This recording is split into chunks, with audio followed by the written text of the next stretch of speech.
Bonjour et bienvenue dans Démol et Débat. Comme tous les dimanches, on va analyser votre journée du samedi en top 14 et parler du match du soir qui opposera le Stade Français à Clermont. Avec moi pour analyser tout ça, on retrouve aujourd'hui Jérémy Fada. Salut Jérémy. Salut Baptiste. Et on retrouve également Nicolas Zanardi dans la campagne. Salut Nicolas. Bah oui, c'est ça, Auvergne-Rhône-Alpes. Une région agricole, n'est-ce pas? Ouais, notre envoyé permanent en Auvergne-Rhône-Alpes. Alors messieurs, on commence toujours avec l'enseignement du week-end. Ce week-end, l'enseignement, c'est que Patrice Colazo est encore en vie, Jérémy, mais c'est quand même pas terrible la prestation qu'on nous ont fait les Toulonnais hier. Ouais, alors qu'ils soient encore en vie, attention, Oui, qu'ils soient encore en poste. tout à fait, ouais, en poste. C'est pas forcément une surprise dans le sens où Bernard Lemaitre avait de toute façon annoncé à coup sûr que Patrice Colazo serait bien le manager du RC Toulon pour les deux matchs à venir. Effectivement, voilà, Patrice Colazo, comme l'ensemble du staff du RCT, est sous pression actuellement et c'est assez logique au vu d'un début de saison on va qualifier de décevant forcément, mais alors il y a d'une part les résultats qui ne sont pas catastrophiques, hein, attention, mais il y a aussi le contenu qui l'est quand même un petit peu plus. Mais oui, il est encore en poste. Quand est-ce que Bernard Lemaitre va vraiment perdre patience? Est-ce qu'il est capable de lui enlever la confiance qu'il a mis en Patrice Colazo depuis le début jusqu'à le prolonger jusqu'en 2025, l'an dernier, je le rappelle? C'est toute la question parce que ce qui est vrai, je ne sais pas l'avis de Nico là-dessus, mais ce qui est vrai, c'est que le fossé, il a l'air de se creuser en ce moment entre Patrice Colazo, en tout cas entre le staff du RCT et l'environnement et surtout les supporters du RCT. Ouais, bah, pour prolonger ce que tu dis, Jérémy, je crois que c'est un club qui est en pleine crise de confiance. En ce moment, à Toulon, on sent une défiance peut-être qui naît entre le président et son entraîneur, et ça rejaillit forcément sur le contenu, sur ce qu'on voit sur le terrain, ce qui attise encore plus la colère des supporters. Voilà, ce qui est frappant quand on voit Toulon, c'est la faiblesse un petit peu des constructions, beaucoup d'approximations dans le jeu de passe. C'est une équipe qui n'arrive pas à jouer ensemble parce qu'elle manque de confiance, vraiment. Alors, est-ce qu'il manque de confiance aussi entre le staff et ses joueurs? Est-ce qu'il manque de lien entre les joueurs eux-mêmes? Seuls eux peuvent le dire, au fond. Voilà, nous, on a des sons de cloche qui reviennent et on n'a pas forcément l'intégralité de la vérité. Ça leur appartient. Ce qui est certain, c'est que ça ne peut pas durer longtemps comme ça. Est-ce que virer Colazo pour parler crûment, ce serait une solution? En l'état des choses, je suis même pas certain parce qu'on sent qu'au sein de l'équipe, franchement, ils n'arrivent pas à jouer ensemble. J'ai souvenir d'un 2 contre 1 vendangé, j'ai souvenir de surnoms mal joués. On se rappelle aussi de l'occasion manquée par Cordin et c'est à Perpignan. Voilà, ça, c'est pas du ressort des entraîneurs. On sent qu'il y a des difficultés, des problèmes de lien entre les joueurs. Ça certes, une grande partie du boulot de l'entraîneur, mais ça ne fait pas tout. Mais pour rebondir sur ce que dit Nico, ce qui est vrai, alors on peut se poser la question aussi avec le retour de certains joueurs, parce qu'il y a quand même beaucoup de blessés en ce moment à Toulon et il faut pas l'occulter. Est-ce que ça peut changer des choses?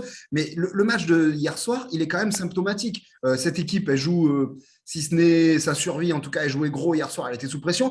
Elle met les choses dans l'ordre pour construire son match. Je vous rappelle, elle met quand même un essai assez rapidement par Bello. Elle mène 13-0. On se dit, voilà, ils peuvent, si ce n'est briller, au moins faire un match tranquille pour ramener cette confiance dont Nico parlait et qui manque cruellement. Il n'empêche, à la fin, le RCT se fait peur. Brive, sans être génial, et peut-être heureusement pour Toulon que Brive n'a pas été génial hier soir, Brive est revenu à 13-9. Les 10 dernières minutes, les Toulonnais jouent avec le chronomètre à 0. Et à l'arrivée, tu joues encore à te faire peur. Alors que sur la construction du match, pendant longtemps, on a cru qu'enfin la saison du RCT allait se lancer hier soir. C'est une équipe qui manque de cadre, hein, voilà. Il y a plus de Parissé, il n'y a pas de Isa, il n'y a pas de Serein, il n'y a pas de. C'est bête. Voilà, il manque. C'est bête. Voilà, ça manque un petit peu de patron malgré tout. Voilà. Est-ce que le retour des cadres pourra tout changer? Je ne suis pas certain. Le fait est qu'en démarrant la saison avec tout le monde, peut-être que la saison de Toulon serait partie d'une toute autre manière aussi. Oui, parce que ce qu'il faut quand même dire, Baptiste, c'est que, attention, le jour où ça va vraiment prendre, si ça finit par prendre, le jour où le RCT peut être, s'il l'est, parce qu'attention, il y a toujours le jeu des blessures, bien sûr, mais au complet, on s'est amusé à faire le 15 de départ. Il n'a pas de quoi faire rire, ce 15 de départ. Donc, Toulon, sur le papier, a tout pour faire peur. En ce moment, c'est vrai que c'est surtout en interne que Toulon joue à se faire peur. Tout seul. Ouais. Après, on s'est suicidé tout seul, on se fait peur tout seul. C'est un peu. Voilà. Après, par contre, une des choses qu'on remarque à Toulon, c'est en plus de la défiance du public envers Colazo maintenant, c'est aussi la défiance de Bernard Lemaitre, qui est en train de donner l'impression de changer de politique, tout simplement. Il a toujours parlé de long terme avec Patrice Colazo, de formation de jeunes. Il a fait un contrat à 5 ans, on l'a déjà dit. On voulait former des jeunes. Et là, on commence à signer des stars. Chez Skin Colby, évidemment, en chef de file. On commence à vouloir lui mettre Frédéric Michalak dans les pattes aussi. Comment tu ressens tout ça, Jérémy, toi?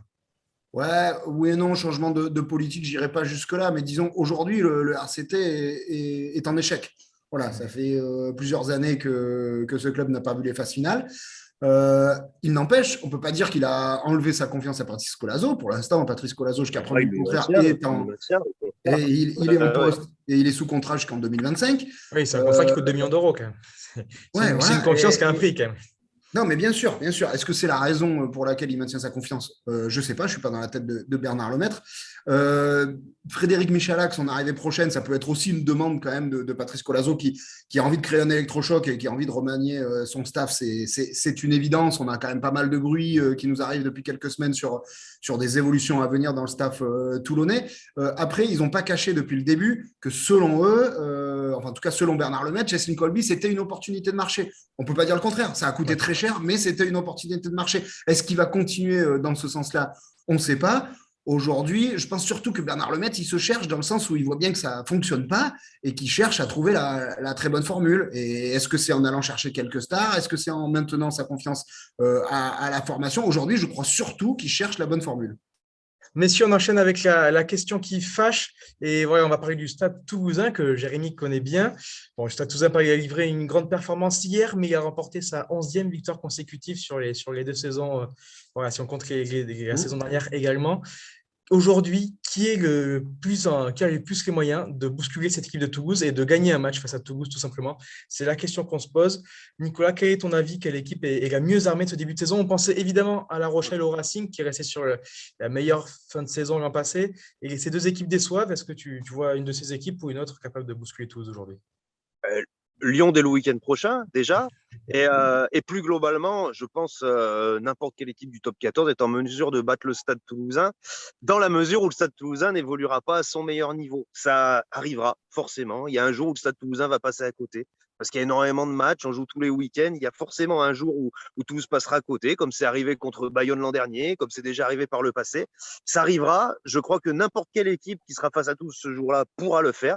Mais par contre, tant que Toulouse affichera pas un tel niveau, parce que contre Pau, ils ont joué à mi-temps, mais bon, c'était suffisant pour l'emporter. Mais ils ont tellement de certitude. Tant que Toulouse va garder cette capacité à évoluer à son meilleur niveau pendant une période donnée des matchs, je crois que malheureusement, à l'heure qu'il est, personne ne peut les battre. Voilà. Après, des équipes comme Bordeaux, des équipes comme Lyon, des équipes comme le Racing peuvent tout à fait les battre. Les Toulousains, c'est pas la question. Mais il faut que Toulouse soit dans un jour un petit peu sans, ne soit pas à son meilleur niveau, tout simplement. Ça arrivera. Toulouse, un jour, ne sera pas à son meilleur niveau. Quelqu'un les battra. Mais quand, c'est un peu tout l'enjeu de ce début de saison.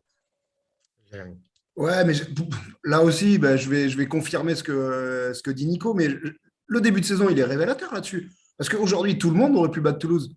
Toulouse n'a pas eu un seul match facile depuis le début et Toulouse n'a même pas, j'allais dire, produit un match abouti de bout en bout depuis le début. Toulouse a été mené 3 fois à la mi-temps sur les 6 premières journées, ne menait que de 3 points à Biarritz. Il n'empêche, aujourd'hui, cette équipe, elle a une faculté, et c'est là où elle est plus mature que les autres du top 14, elle a une faculté à laisser passer les temps faibles et à ne pas se faire distancer au score. La première journée à La Rochelle avait été édifiante là-dessus. Pendant 1 heure, Toulouse a souffert, mais La Rochelle n'a jamais réussi à prendre vraiment le large score. Et par contre, quand les temps forts toulousains sont arrivés, voilà, comme à chaque match depuis le début, ils savent valider leur temps fort. Et surtout, c'est une équipe qui a beaucoup de cordes à son arc. Le match de hier de Pau est là aussi plein d'enseignements. Une fois qu'ils ont réussi à recentrer cette équipe de Pau, à aller plus sur les combats, le combat dynamique, d'aller plus la prendre sur la conquête directe, etc., ils leur ont fait extrêmement mal. Et aujourd'hui, c'est vrai que c'est une équipe qu'on a qualifiée souvent la saison dernière de caméléon, voilà, qui sait à peu près tout faire et qui est capable d'aller appuyer là où ça fait mal le jour J. Mais par contre, je rejoins complètement Nico. Aujourd'hui, il me semble que toutes les équipes de top 14 peuvent battre le Stade Toulousain. Le Stade Toulousain n'est pas imbattable et dimanche, croyez-moi, à Lyon, le Stade Toulousain n'aura pas la tâche facile, c'est une évidence. Jérémy, Nicolas commence à nous donner quelques noms d'équipes et Lyon, forcément, toi aussi tu l'as dit, Bordeaux. Pour toi, quelle est donc cette équipe qui a plus à même de le faire, il a plus même de rivaliser que le Stade Toulousain si les deux équipes sont au meilleur niveau? Il y en a beaucoup, mais il y a une constante, c'est que les équipes quand même, et ça c'est vrai depuis 1 an et demi, j'allais dire, c'était vrai la semaine dernière, toutes les équipes qui sont arrivées à faire très mal, voire à châtier le Stade Toulousain dans les rucks, leur ont donné beaucoup de fil à retordre. Je me rappelle l'année dernière quand Montpellier vient gagner à Ernest Vallon, ils avaient été ultra dominateurs dans les rucks. Donc les équipes qui sont plus armées là-dessus, je pense peut-être à une équipe aussi comme Castres, qui va se présenter face au Stade Toulousain dans 2 semaines, qui est capable de faire beaucoup de mal à son adversaire dans le jeu au sol. Et le Stade Toulousain, quand il n'arrive pas à jouer debout et qu'il est pris au sol et que les sorties de balles sont extrêmement ralenties, bah voilà, il perd ce fameux jeu, cette intensité, ce rythme qu'il recherche en permanence. Et c'est une équipe qui devient prenable. Donc, la clé, elle est là. Voilà, j'ai cité Castres. Il y avait eu Montpellier l'année dernière. Les Lyonnais, je pense, dimanche peuvent le faire. Le truc, c'est d'aller franchement les embêter dans ce jeu au sol, les faire tomber et les embêter dans le jeu au sol. Très bien, bon, on va enchaîner, messieurs, avec vos coups de cœur et vos coups de gueule. On va commencer avec ton coup de gueule, Nico. Allez, pour changer, on commence par la mauvaise nouvelle. Quel est Un coup de ton gueule coup de pour gueule changer. ce week-end? Ouais, bah, il est en fait au niveau du calendrier parce qu'on se rend compte qu'on se trouve au beau milieu d'une série de 10 matchs consécutifs sans trêve, sans week-end de repos pour les joueurs. Et il y a une casse d'une qui est phénoménale. On voit que Biarritz n'a plus de talonneur au bout de 6 journées. On voit même des arbitres, hein, comme Tchaltenini se blesser, se blesser tout seul à cause de la fatigue en grande partie. On voit même Arthur Vincent, l'Ironman, qui se blesse tout seul. On sent des équipes qui, d'une, sont déjà un peu à bout de force physiquement, et surtout, on voit des scénarios de match qui, à mon sens, ne devraient pas arriver et qui doivent beaucoup à ce tunnel de rencontres. Voilà, on enchaîne tellement de matchs que à partir du moment où on est au milieu de ce tunnel, et ben on se dit, ah, ce match à la maison, bon, peut-être qu'il sera facile, peut-être qu'on va lever un peu le pied, peut-être ça va passer tout seul. Et ça n'arrive jamais en top 14. Alors c'est super pour le suspense, ça permet à des équipes comme Perpignan d'accrocher le Racing, ça permet à Pau de presque faire le coup à Toulouse, ça permet des scénarios assez incroyables, comme celui de Montpellier qui a failli l'emporter finalement à Bordeaux, parce que Bordeaux se relâche complètement à la mi-temps. Mais on a aussi, revers de la médaille, une équipe comme Biarritz qui s'écroule une semaine après avoir tenu tête au Stade Toulousain, qui s'écroule à la maison contre Lyon. Je trouve que cet enchaînement de matchs, qui certes permet d'éviter peut-être des doublons supplémentaires, mais il n'est pas de nature, d'une, à protéger la santé des joueurs, et deux, à permettre à toutes les équipes d'évoluer sur un pied d'égalité. Les gros effectifs sont, à mon sens, largement favorisés. C'est d'autant plus vrai qu'on sort d'une saison de 14 mois, quoi. Ouais, c'est Ouais, ça. en plus. Exactement. Le message est passé. On passe à ton coup de cœur, Jérémy, sur les jeunes Perpignanais. Bah ouais, on est obligé quand même de souligner la performance de l'USAP au Racing parce que sincèrement, quand on a eu l'annonce des compositions de l'équipe, on pouvait craindre le pire pour l'USAP et pas uniquement par rapport au nom qui était aligné à l'Arena, mais aussi par rapport à une histoire de dynamique. Ils ont pris un énorme coup sur la tête, les Catalans, contre Pau une semaine auparavant, parce que là, c'était leur championnat, qu'ils ont perdu à domicile contre une équipe qui était réduite à 14. Et franchement, on pouvait vraiment s'inquiéter pour eux. On pouvait même se dire, bon, mais ils vont au Racing, ils font tourner, ils lâchent le match, c'est logique, c'est pas leur championnat. Franchement, ce qu'a été capable de montrer l'USAP à l'Arena en tenant tête aussi longtemps au Racing, en étant ensuite mené assez largement, hein, de 14 points, il me semble, pour revenir dans ce match. Enfin voilà, ça prouve que l'USAP peut-être a plus de ressources qu'il n'y paraît. Et surtout, ça prouve que Patrick Arletas va pouvoir jouer sur ça, sur ces ressources-là pour relancer la concurrence au sein de son effectif, pour montrer aux quelques cadres que personne n'est installé. Et croyez-moi qu'au bout de 6 journées, c'est une sacrée richesse pour un entraîneur qui ne devait pas emmener large en début de semaine après la défaite contre Pau et qui se dit, voilà, j'ai peut-être plus de cordes que je ne le pensais à mon arc. C'est ça. Et donc, un point qu'ils sont allés chercher à l'Arena, un point décisif dans la lutte au Et maintien. qui peut Quand on, raconter. voilà, et quand on sait que le Biarritz Olympique en face vient de perdre 2 rencontres d'affilée à domicile, voilà, tous ces points-là vont compter. On termine, messieurs, comme toujours, avec le prono, le match du soir, évidemment. Le Stade français reçoit Clermont. Alors, Nico, le Stade français a tout. Enfin, la situation humaine, le contexte du club est quand même assez Oui. particulier, très tendu cette semaine. Oui, très tendu, bah forcément un peu comparable, un petit peu au contexte toulonnais. Néanmoins, je suis de ceux qui voient le Stade français comme une équipe qui reste à part et qui, dès qu'on la croit mort, dès qu'on la croit au bord du gouffre, arrive toujours à se relever. On l'a vu contre Castres, ils ont été capables de le faire à 14 contre 15. Au vu du petit turnover qui est effectué à Clermont, parce qu'il y a une ossature qui a beaucoup enchaîné, il y a eu en plus la blessure de Matsushima.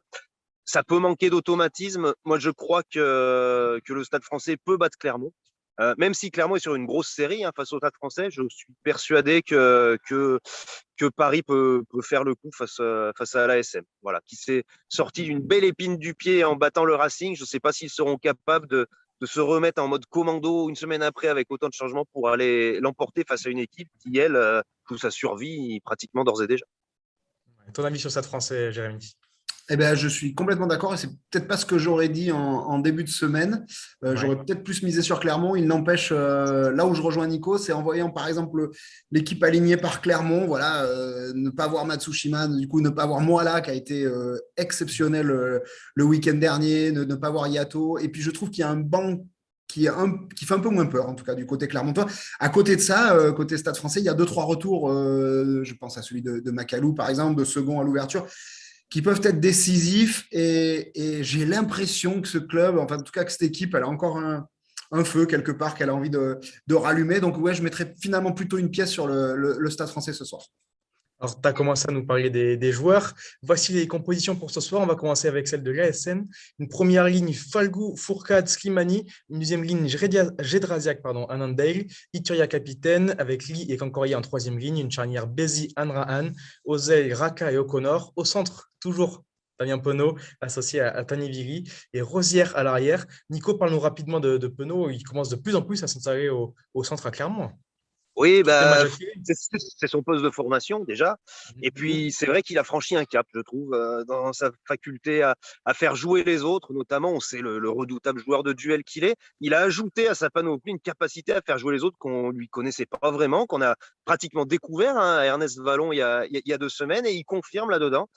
Son association avec Tanivili, elle me plaît d'enfer, parce que même si Moala est un joueur extraordinaire, il a tendance à garder beaucoup de ballons. Je trouve qu'avec Vili, Penaud se trouvait beaucoup mieux. Ça va être super intéressant de les voir en plus avec Anran qui jouera son premier vrai gros match, on va dire, à l'ouverture à la place de Camille Lopez. Voilà, on va aussi scruter les premiers pas de Lavanini qui vont être intéressants. Il y a une jolie équipe à Clermont. Voilà, il y a de quoi aller chercher peut-être une victoire. Je pense plus à un bonus défensif personnellement, mais allez savoir après tout. En tout cas, oui, cette paire de centres Penaud-Vili, elle est très excitante. Et on termine avec la compo du Stade français. Il y aura donc Kakovin, Latou et Melikidze en première ligne, Gabriag et Azago en deuxième ligne, une troisième ligne Burban, Makalou et Briat, à la charnière Kovil et Second, Ozel, Viainou et Nayasel et vous. Au centre, Araté et Lomapé, et à l'arrière, Amdaoui. Voilà, ça reste une belle équipe, Jérémy, Stade français, qui a les armes de battre cette équipe de Clermont. Bien sûr, voilà, le Stade français, alors on parle, est dernier du championnat, pour l'instant est clairement décevant depuis l'entame de saison, mais si on met ça à part et qu'on prend ce 15 de départ, il a quand même la gueule, hein. Franchement, il y a quand même des joueurs qui sont de vrais match winners, et je le disais, il y a 2-3 retours qui, à mon sens, me paraissent hyper importants. Il y a aussi des jeunes, je pense à un garçon comme Azago qui a un énorme potentiel qu'il va falloir suivre de plus en plus près. Ouais, j'ai le sentiment que ce Stade français-là peut se révolter assez rapidement. Et de toute façon, il n'a pas vraiment le choix parce que, comme l'a dit Nico tout à l'heure, s'il ne le fait pas, il va vite y avoir le feu. En effet. Merci beaucoup, messieurs. On voit donc une courte victoire du Stade français, sûrement un bonus défensif pour les SM. Merci, messieurs, d'avoir fait cette émission avec moi. Avec plaisir. Ciao. Bon dimanche de rugby à tous et continuez à suivre Midi Olympique et Rugby Rama toute la semaine pour toute l'actualité du rugby. Bonne semaine. Au revoir.